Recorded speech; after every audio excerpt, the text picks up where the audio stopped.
Bonsoir à tous et bienvenue dans My Carnival. Oui, dans quelques instants, nous allons être dans ce plateau merveilleux qui vous permet, vous le savez, à chaque fois de pouvoir connaître un peu plus sur ces groupes de la Guyane française. C'est l'occasion, bien sûr, de voyager, de prendre l'avion, de venir et de connaître davantage sur ces groupes merveilleux. Justement, on va rejoindre dans quelques instants Ijakata. Et si vous voulez, bien évidemment, voter pour eux parce que c'est votre groupe coup de cœur, il n'y a pas de souci, le numéro s'affiche, envoyez des SMS, envoyez tout, envoyez, oh, gaspillez toutes vos unités. De toute façon, vous n'avez pas besoin d'unités, ok? Ok? Bon, envoyez des messages et bien sûr, faites-vous plaisir parce que le groupe Ijakata, il vient dans quelques instants et c'est à vous de voter si c'est votre groupe coup de cœur. Faites-le vite, faites-le bien et on se retrouve dans quelques instants dans ce plateau exceptionnel.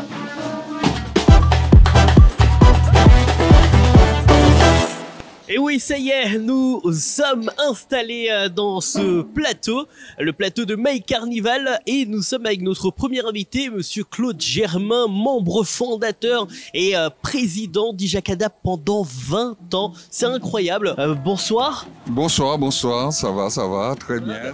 Merci déjà d'être avec nous sur ce plateau de My Carnival. Ça fait... Alors attendez, le groupe il a 24 ans. Et vous avez été président, président justement de cette association Ijakata pendant 20 ans. C'est incroyable. Oui, c'est incroyable. Bon, ben, c'est à force de travail, de détermination qui nous a permis d'arriver jusqu'ici. Il faut savoir que l'association a 24 ans, mais a été créée pratiquement 2 ans avant. Le temps de préparation, le temps de la déclaration. Et puis bon, on a jugé le moment utile de faire la déclaration et de nous représenter dignement au niveau du carnaval guyanais. Alors là, en ce moment, vous êtes quand même partie encore de l'équipe. Ça fait quoi de ne plus être président ? Ne pas être président et d'être fier de savoir que le groupe quand même continue. Donc voilà, ça veut dire qu'il y a une continuité qui se fait et j'espère qu'elle continuera parce que bon ben c'est beau d'être président mais il faut savoir à un moment aussi de passer la main pour pouvoir un peu régénérer le groupe. Alors ce groupe Ijakata déjà il est de quelle origine ? Alors la musique d'origine consonance guadeloupéenne parce que bon ben j'ai fait partie de pas mal de groupes et j'ai trouvé en Guyane quand même il manquait quelque chose, c'est-à-dire au niveau de musique comme on dit groupe à peau. Et donc c'est là, parce que j'ai fait pas mal de groupes quand même avant de créer Ijakata. J'étais à l'origine en Guadeloupe du groupe Gambo All Star. Je suis arrivé en Guyane, j'étais à l'origine du groupe Chireban, à l'origine du groupe Kassialata. Et donc ça a mûri dans ma tête qu'il fallait faire autre chose. Et voilà, laisser la musique, si vous voulez, comme on dit communément, synthétique pour venir à quelque chose de plus naturel, entrer dans nos racines. Alors parlez-nous justement des débuts d'Ijakata. Est-ce que c'était principalement des Guyanais? Dès le début, il y a eu un mélange de personnes, de cultures. Alors au début, lorsqu'on a créé le groupe Ijakata, c'était avec monsieur William Lewis, défunt Jean-Pierre Lubin, Isabelle Sagné et moi-même. Nous avons décidé de faire ce nouveau concept en Guyane, dans le carnaval guyanais. Et puis c'est vrai que ce sont des gens qui sont guyanais, mais avec une ouverture. Parce que lorsqu'on regarde de nos jours Ijakata, on ne peut pas dire Ijakata, c'est uniquement des Guadeloupéens. Et il y a de toute origine, Guadeloupéens, Martiniquais, Brésiliennes. Et voilà, c'est ça la couleur d'Ijakata aussi. Et il faut savoir qu'au niveau d'Ijakata, c'est quand même le premier groupe à peau en Amérique du Sud. Donc nous sommes fièrement représentés par toute cette culture. Alors justement, vous avez comme représentation la nature avant tout, parce qu'on voit beaucoup de plantes, on voit plein de choses. C'est ce que vous mettez en avant. Ça a été toujours là depuis le début ou ça a changé au fur et à mesure? Ah non, depuis le début, notre carnaval a été un carnaval sans dépenses parce que déjà au niveau de la flore et de la faune guyanaise, on trouve pas mal de choses que nous pouvons utiliser à travers ce carnaval. Aussi des objets de récupération parce que ça nous arrive aussi d'aller chercher des bouteilles, des cartons, du plastique, un peu tout ça. Notre but, c'est de faire un carnaval, d'être aussi beau avec très peu de moyens. C'est-à-dire que lorsque le carnaval est terminé, nous on compte combien on a gagné et pas combien on a perdu. Donc, mais à travers nos masses, parce que je ne vais pas parler de costumes, à travers nos masses, il y a aussi des adhérents qui proposent des vêtements à thème qui rentrent un peu dans l'histoire, par exemple les tirailleurs sénégalais. Donc on prend aussi, faut savoir qu'au niveau de la Guadeloupe aussi, c'est un peu notre image qui nous permet, notre inspiration qui nous permet d'évoluer dans les différents masques que nous portons. Alors justement, vous êtes d'origine guadeloupéenne, enfin le groupe. Est-ce que en Guadeloupe, vous avez aussi un groupe Ijacata? En Guadeloupe, il n'y a pas un groupe Ijacata, mais il y a tellement de groupes à peau en Guadeloupe qu'on se sent intégré pratiquement. Donc nous sommes les enfants d'Akio, nous sommes les enfants de... Voilà. Du coup, Ijacata, c'est uniquement en Guyane? Ijacata, je pense que c'est uniquement en Guyane, oui. Simplement. Et on a encore plein de questions à poser, mais comme on a d'autres invités, on va se focaliser un petit peu, on va découvrir par partie Ijacata. Donc voilà, Claude Germain, dernière question du coup. Vous maintenant, que faites-vous au sein du groupe? Quel est votre rôle? Eh bien, je suis un simple adhérent. J'ai été nommé membre d'honneur, donc je laisse faire les choses. J'ai quand même passé 20 ans au sein du groupe où je donnais mes idées, je partageais mes idées, voilà. J'étais là aussi pour l'intégration des personnes qui pensaient peut-être que c'est un groupe à consonance guadeloupéenne, il n'y avait pas d'ouverture, donc j'ai été là pendant 20 ans. Maintenant, il est temps de regarder, de laisser faire aussi, parce que c'est ça aussi. Vous êtes toujours dans l'ombre cachée pour essayer de, s'il y a un petit truc, voilà, vous donnez les conseils, vous donnez des trucs quand même, vous avez 20 ans d'expérience. Pas dans l'ombre et pas caché, mais... La lumière du jour. Voilà, on a la possibilité de dire ouvertement les choses qui ne vont pas, parce qu'il faut quand même qu'il y ait une base culturelle derrière, un message dans tout ce que nous faisons. Eh ben voilà, vous l'avez entendu, monsieur Claude Germain, qui était notre invité. Merci beaucoup. Merci à vous, et puis ça nous a fait plaisir que vous avez pensé à nous. Eh ben, c'est avec plaisir qu'on pense justement à Ijacata, parce que c'est un groupe exceptionnel. Merci encore. Merci.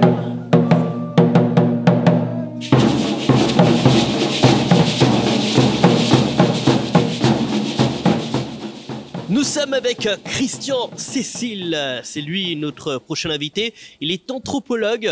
Alors déjà, vous pouvez nous parler un petit peu, anthropologue, et vous avez beaucoup justement contribué et aidé justement et suivi Ijacata. Dites-nous, quel est votre rôle? Très bien. Alors, rapidement, une petite définition de l'anthropologie, pour qu'on sache un peu c'est quoi un anthropologue. Anthropologue, lui, il observe un peu les cultures, hein, les différentes cultures qu'il peut trouver dans son territoire ou d'autres territoires. Et observer les cultures, c'est comprendre un peu comment vivent les gens sur le plan culturel. Alors, la culture, c'est un tout, hein, où on trouve la religion, la musique, les langues, etc., etc. Alors, le carnaval, bien sûr, est un objet comment dire, extrêmement précieux, je dirais, pour l'anthropologue, puisque c'est un lieu de musique, de danse, de chant, de déguisement. Et le carnaval, dans son histoire et sa genèse, est un lieu où l'inversion prend place, également un lieu à forte dimension symbolique, etc. Donc là, si on veut observer une culture, on veut voir comment elle vit, un peu les aspects un peu psychologiques cachés, inconscients, ben, observer le carnaval, ben, ça sert beaucoup. Alors, je me suis beaucoup intéressé au groupe Ijacata, ça fait des années que je les suis, parce qu'ils font partie d'un carnaval, puisque lorsqu'on parle du carnaval, il faut toujours le mettre au pluriel. Il n'y a pas un carnaval, mais il y a des carnavals. Et Ijacata fait partie du carnaval, on va dire, de la catégorie des massapos. Parce qu'ils ont une musique tambourinée et ils ont également quelques percussions à côté, les chachas, etc. Et un instrument avant qui est la conque de Lambie. qui également prend sa place dans tout le, on va dire, le schéma traditionnel ancien du tambour guadeloupéen, également martiniquais, Guyane également, parce que les choses sont, comment dire, interactives. Alors, ces musiques à peau, ce sont des musiques qui viennent de deux styles musicaux très anciens, qu'on appelle les masses à Saint-Jean, et également les masses à Gros Sirop. Ce sont des rythmes qui ont été donc qui existent depuis très très longtemps et qui ont été mis à jour, encore remis à jour par des groupes, notamment le groupe phare qui est un peu, comme on dit en Guadeloupe, Papa Masla. C'est le groupe Akio qui en 88 s'est créé et qui a donné par la suite naissance à plein de groupes à peau qui font circuler ce type de musique où il y a des instruments, et je pense que Monsieur Germain vous a un peu compté les instruments, les décrivant. Ce sont des tambours médiums, il y a également donc basse, et puis tout ça rappelle un schéma très connu qui est celui du Goka, avec le maquet et les boulas, les chanteurs, les danseurs. Donc cette musique-là s'est trouvée dans la rue avec bien sûr sa propre organisation, parce que c'est plus pareil. Ils ont créé et inventé ce qu'on appelle le déboulé, ce qui fait que tout le monde en Guyane trouve que Ijakatta, ça va vite. C'est le groupe qui va vite. Mais le déboulé, c'est ça. Lorsqu'on déboule dans la rue, ben, on va vite et puis le rythme l'exige presque. On s'arrête, on se repense, ben, il faut aller vite. Et ce qui fait qu'un groupe à peau parcourt souvent beaucoup de kilomètres. C'est comme ça. Ouais. Du coup, ça fait combien d'années que vous suivez ce groupe? Alors, ça fait très longtemps, il y a plus de 10 ans. Alors, j'ai vu son évolution, parce que c'est le premier groupe à Pau qui s'est créé en Guyane. Et par la suite, les membres d'Ijakatta, quelques-uns d'entre eux, ont créé d'autres groupes à côté. Il y a eu Petit Anègre, il y a eu Papillon. Alors, ce ne sont pas des choses négatives en soi. Sur Guadeloupe, c'est le même phénomène. Et ça peut se retrouver aussi dans d'autres catégories de groupes carnavalesques. Un groupe phare, forcément, c'est comme une famille. Ça grossit, il y a des conflits, on ne s'entend pas toujours avec un tel, mais on a envie de créer son propre groupe. Donc c'est pas négatif. Et fort heureusement, quand les occasions se présentent, ben, les gens se regroupent pour pouvoir faire ce qu'on appelle aussi dans le jargon créole un lionnage. C'est-à-dire on se met ensemble pour faire quelque chose ensemble. Commémorer par exemple la mort de quelqu'un qui a fait partie d'un groupe, on se met ensemble, on fait un déboulé.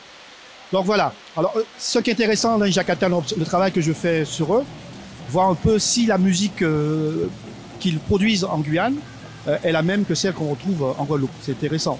Est-ce que le fait d'occuper un territoire qui est différent, d'avoir des musiques aussi autour qui sont différentes, est-ce que Ijakatta est forcément un groupe à Pau, Massapo, mais qui se distingue des groupes de Massapo de Guadeloupe? Ben, la réponse est oui, puisqu'on est dans un syncrétisme, on est dans un mélange, et forcément, Ijakatta est un groupe à Pau de Guyane, contrairement à des groupes d'à Pau de Guadeloupe. Ça veut dire qu'elle s'est mélangée de ses racines guadeloupéennes et ça a fait un mélange guadeloupéen, guyanais, le groupe Ijakatta et guyanais avec des racines guadeloupéennes. Oui, on peut dire ça, et même on peut remonter très loin. Le carnaval lui-même est une affaire européenne qui relève d'une longue histoire, je dirais, de rites, de croyances, etc. Le christianisme est passé par là, et la colonisation également. Et le carnaval est donc un apport, un syncrétisme.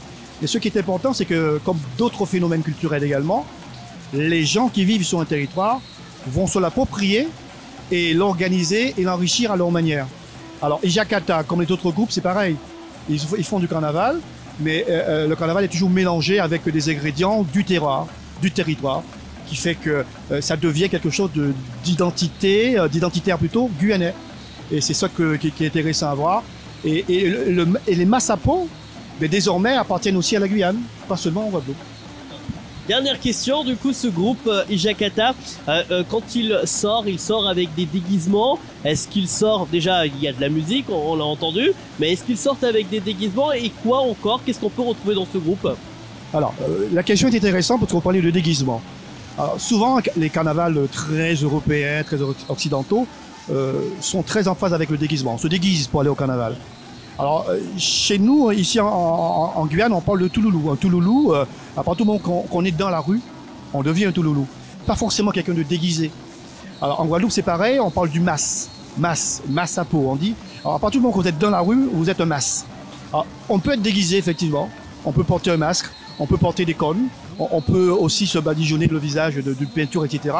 Mais on peut aussi porter un masque symbolique. Vous pouvez avoir des gens comme ça, comme vous et moi, on est dans la rue, mais on n'a rien. Mais le fait d'être dans la rue, d'avoir un instrument, de débouler ou de marcher, on est un touloulou, on est un mas. Donc les déguisements prennent une part beaucoup, on va dire, symbolique. Ça peut être le reflet d'une histoire. Tous les personnages un peu mythiques qu'on a en Guyane sont des personnages qui marquent un moment de l'histoire, qui marquent aussi des événements historiques comme les Sénégalais. Hein. C'est-à-dire qu'on va représenter le costume, qui lui-même va rappeler une époque. Et le fait de le mettre dans la rue, de le représenter dans une caricature, par exemple, c'est une manière aussi d'exprimer quelque chose, parce que le carnaval est aussi fait pour ça. On dit les choses.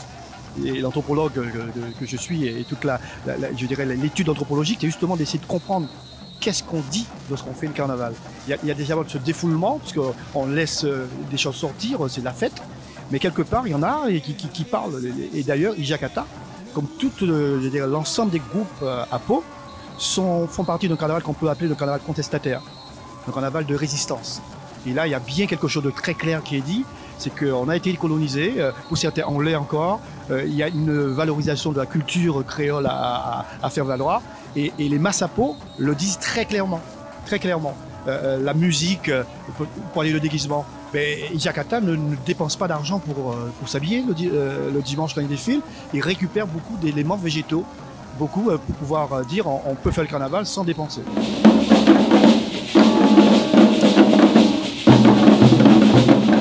On retrouve, attention, la plus belle, la plus magnifique. Oui, elle s'appelle Muriel Tanvic, elle est avec nous et c'est la troisième invitée de ce plateau de May Carnival. Bonsoir. Bonsoir. Comment ça va? Très bien. Aïe, ça me fait frissonner tout cela à un moment. Ça fait donc 21 ans que vous étiez secrétaire de cette association. Maintenant 3 ans que vous êtes donc présidente de l'association Ijakata. Donc ça conclut bien. 21 ans secrétaire, 3 ans, ça fait 24 ans et ça fait 24 ans que le groupe existe. Exactement. Vous êtes là depuis le début. Je suis là depuis le début, fait partie des membres fondateurs également. D'accord. Alors parlez-nous, comment ça s'est passé ces 21 ans en tant que secrétaire et comment ça se passe depuis 3 ans à la tête de ce groupe?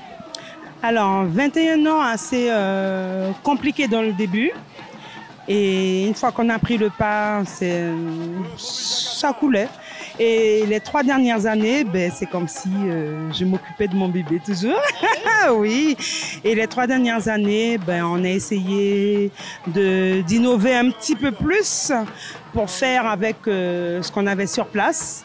Et ça a donné tout ce que vous avez pu voir maintenant. Et on les voit. Alors, il y a un truc dont on n'a pas parlé justement, parce que j'attendais de poser la question. Alors, on va commencer donc depuis le début. Ijakata, c'est le nom de ce groupe. Qu'est-ce que ça veut dire? Alors, Ijakata. Il me semble que c'est guadeloupéen, ça. Voilà, il se fait tard en créole guadeloupéen. Ijakata. Donc, Ijakata, ça veut dire il se fait tard. C'est tout simplement ça, voilà. Faut pas chercher loin. Donc Ijakata, et c'est pour cela que vous déboulez, parce que vous ne défilez pas, vous déboulez. Voilà, il n'y a pas le terme défilé, on déboule, c'est du déboulé qu'on fait le samedi, le dimanche, dans les rues, quand on nous donne la possibilité, bien sûr. Alors, quelque chose à noter, vous déboulez justement, mais du coup, ça veut dire que vous faites plus de tours que les autres groupes, parce que vous allez super vite, vous dépassez les groupes, vous avez pas de temps, vous y allez. Est-ce que du coup, vous faites le même le même nombre de tours, ou est-ce que vous faites plus? Comment ça se passe? Alors, pour la petite histoire, quand on a commencé, c'était pas aussi strict que c'est maintenant. C'est vrai, quand on a commencé, on faisait 4 à 5 tours. En gros, on avait calculé, on faisait à peu près 10 km en tournant dans le circuit imposé. Mais comme nous avons notre propre assurance, on baissait les barrières, on allait dans les petites ruelles pour faire coucou aux autres personnes, ce qu'on faisait assez souvent, que les gens appréciaient beaucoup. Mais maintenant que c'est devenu plus strict, il y a 1 heure pour arriver, 1 heure pour partir, et on fait à peine 2 tours. Et parfois, on veut dépasser les groupes parce qu'on ne fait pas du surplace. Faire du surplace, on s'amuse pas. Faire du surplace, c'est pas débouler. Débouler, c'est marcher en masse là. Et c'est compliqué de le faire quand il y a plusieurs groupes devant et ça les dérange qu'on passe à travers. Mais bon, on essaye de voir comment on peut s'amuser nous aussi. dans ce contexte-là. Mais pourquoi avoir justement cette ambiance d'aller vite? Qu'est-ce que c'est quoi le message? Pourquoi en fait ça va vite? Alors, je ne sais pas si le président d'honneur ne vous l'a pas encore expliqué, mais à la base, Ijacata, c'est un groupe APO. On est là pour promouvoir un peu la culture guadeloupéenne de la façon dont ça se passe là-bas, le carnaval. Donc, le carnaval là-bas, on a choisi de ne pas être groupe Caisse Claire, groupe APO. Donc, c'est déboulé. Les groupes APO ne font pas de parade, de déboulé. Voilà, Ija trop tard. Combien de temps à l'avance vous prenez pour pouvoir réfléchir au thème du prochain carnaval, de tout ce que vous allez faire? Alors, au sein d'Ijacata, il existe une commission masse. La commission masse se réunit une fois que le carnaval s'est terminé pour réfléchir à ce qu'on va proposer les autres années, de façon à trouver le matériau qu'il faut. D'accord, pour tout le groupe, parce que maintenant nous sommes plus d'une centaine, il faut que tout le monde s'y retrouve. Donc du coup, on regarde, on voit si ça colle, si ça colle pas, pour que le jour en question, on fasse le décattement de tous les masses, pour que les gens puissent se retrouver. Alors aujourd'hui, vous êtes habillé un peu particulier, on dirait un safari. C'est quoi le... Paris, non, loin de là, loin de là. Alors, la façon dont on est habillé aujourd'hui, c'est pour rendre un petit peu hommage au groupe Akiyo qui a initié cette tenue, kaki casque, colonial. Très parlant, messieurs, dames, nous n'allons pas rentrer dans ce débat. Mais vu la conjoncture actuelle où c'est qu'on nous a imposé le non-carnaval, le confinement, on ne peut pas sortir comme on veut. Donc, c'est pour faire un coucou, montrer également notre façon de ne pas être d'accord. La façon, le petit côté colonialisme est toujours présent puisqu'on nous impose des choses et c'est exactement le thème du MAS. Et, actuellement le thème du MAS notamment. Alors, vous êtes là en ce moment depuis que vous êtes présidente, vous vous occupez surtout de la nouveauté, il me semble. Quelle nouveauté? Alors, c'est qu'au sein d'Ijacata, on n'est pas qu'un groupe carnavalesque. On est un groupe également culturel. Donc, il y a la partie gros cas pour la partie culturelle. On a initié à cause justement du Covid, on va dire merci aussi. On a innové au niveau de Ijacata Fit. Donc, on fait du sport. Il y a des marches. Il y a une section sport avec des coachs. Le mardi, le jeudi, marche quotidienne. Et de temps en temps, cette section propose tout ce qui a trait au bien-être. C'est-à-dire la dernière fois qu'on a fait une activité, c'était gym box, montré avec la musique masse, la musique voilà, du carnaval, comment faire du sport mais en boxant. Voilà, c'est ce qu'on essaye de faire, on s'adapte au moment. On s'adapte au moment. S'il y a justement des téléspectateurs qui veulent rentrer dans le groupe Ijacata, comment faire et est-ce que c'est possible? Toujours possible. La seule chose que la personne doit savoir, c'est que la base musicale, c'est la base musicale Guadeloupe. On joue du Saint-Jean, principalement. 06 94 26 22 90, c'est le numéro d'Ijacata. Je crois que c'était le personnel. J'allais prendre tout de suite le téléphone pour prendre le message. Nous l'ambiffonner à ce numéro. Voilà. Sinon, le mail MKI pour mouvement culturel Ijacata, IJAKATA, @orange.fr. Voilà, tout simplement. Donc, vous êtes tous conviés si vous voulez faire partie de ce groupe exceptionnel. Il y a aussi la petite question de se dire que comme vous allez vite, ça veut dire que vous faites beaucoup d'efforts. Vous vous fatiguez pas avec tous les instruments, avec tout le monde qui est là et puis allez vite. Non. C'est l'impression que ça donne. Mais comme la rythmique est assez dense, il suffit juste de suivre la cadence.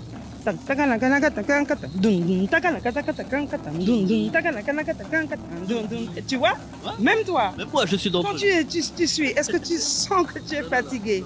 C'est ça, Ijacata. On est dans l'adrénaline de la chose, ça va vite et on est content justement. Très, très, très fascinant. Donc, on vous dit, la porte est grande ouverte. Il suffit de nous l'ambiffonner et puis affaire à suivre. Dernière question. Quel est le ressenti justement de ces personnes qui vous regardent, qui vous découvrent, qui voient cette... alors c'est pas une fumée, vous avez dit que c'était quoi? De l'encens. De l'encens. Alors cet encens, ce groupe qui déboule, quels sont les retours que vous avez justement sur ces personnes qui vous découvrent? Alors, en premier abord, c'est un groupe où c'est que il faut que j'y rentre, comme ça je vais faire du sport. Direct. Direct. On fait du sport chez vous, on marche vite. On leur dit oui, mais ce n'est pas que ça, il y a autre chose derrière. Et on vous laisse découvrir. Quand on accueille les gens au niveau d'Ijakata, il y a la phase de découverte avant que la personne adhère. On lui dit tu regardes, tu viens voir, on lui donne le lieu de rendez-vous de tout ce qu'on fait. La personne regarde et si ça l'enchante, à ce moment-là, la personne adhère. Il n'y a pas d'obligation, voilà. J'ai encore une autre question. Alors justement, comment faire encore des questions. Comment faire pour... Non mais t'inquiète, on est entre nous. Comment faire et comment vous vous organisez pour savoir qui va jouer les instruments, qui va défiler, qui va passer l'enceinte, hein, c'est ça? Voilà, l'enceinte. Voilà.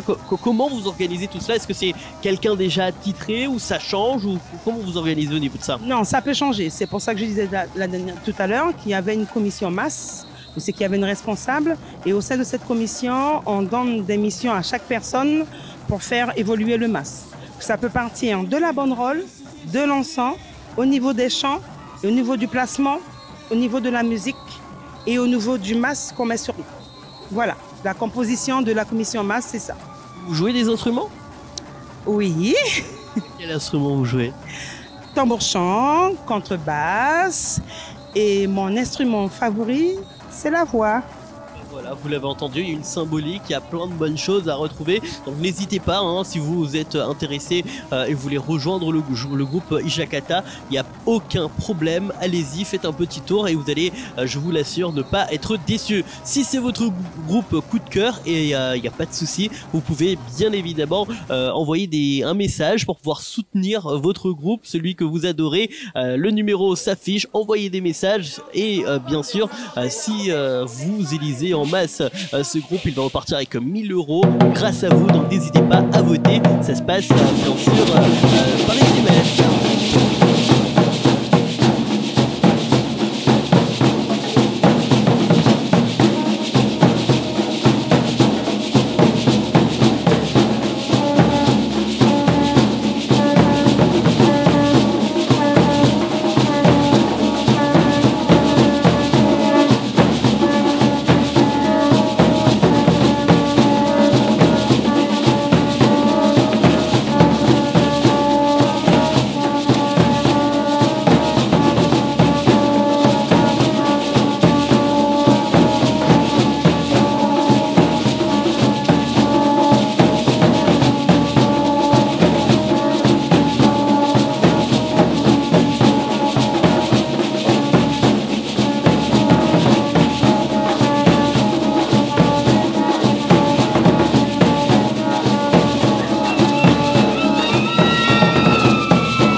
vous laisser dans cette ambiance. Donc n'hésitez pas à voter si c'est le groupe coup de cœur pour vous. N'hésitez pas à envoyer des SMS.